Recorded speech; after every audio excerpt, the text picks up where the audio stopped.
Hakadosh Boker or Mishna Yomi Masechet Sanhedrin Perek chapter 5, Mishnah Gimel and Dalet, Mishnah 3 and 4. Says the Mishnah Gimel.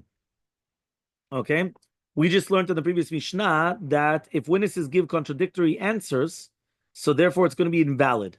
So he comes down and says like this: Echad omer b'shnayim b'chodesh ve'echad omer b'shlosha b'chodesh. If one witness says that the crime occurred on the 2nd of the month, and the other one says it happened on the 3rd of the month, so dutan kayemet, it's still going to be kayam. Why? Because they could have been because of the 29th and 30th day of the month, like the mistake. That's why the person made a mistake. One of them knew that it was a 30-day month. The other one did not know. Okay. But if a person says 3 and 5, there it's betila. Why? Because it doesn't make sense. There's 2 days difference, meaning that there's not I didn't realize it was a 30-day month or a 29-day month. You understand? It's 2 days difference. So therefore, sure, it's going to be betel. No comment. One says 2, one says 3, it's going to be okay. One says 3, one says 5, it's going to be batel.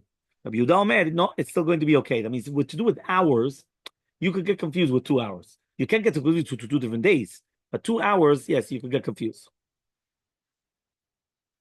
One of them says 5, one of them says 7, it's going to be betela. Why? Because 1, 5, the sun is in the middle of the day. So it's in the Mizrach.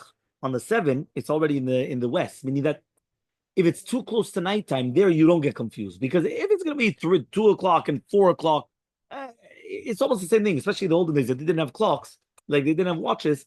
It's almost the same. But if you're going to tell me now 5 and 7, it's a completely different day. So there, no. Mishnah Daled. Okay? And afterwards, meaning after the judges already questioned the first witness, they bring in the second one. They check him. Even if the words are consistent, so they come and they start trying to be acquittal. If one of the edim say yesh li zechut, or echad min hatalmidim yesh li chova, meshatkin oto. Meaning, if one of the witnesses come and they say I could be melamed zechut, or one of the talmidim, right? He comes and he says yesh li lamed chova, meshatkin oto. They silence him. Why? Because the witness cannot join the discussion on either side. A student could argue for an acquittal, but not for conviction. So one more time. The student could try to acquit, but not to convict. But the witness cannot do nothing. Not for one, not for the other. One of the says, they bring him up and they start speaking. He will not go down the entire day.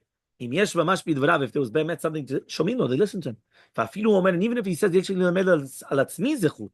I have a reason for my acquittal, we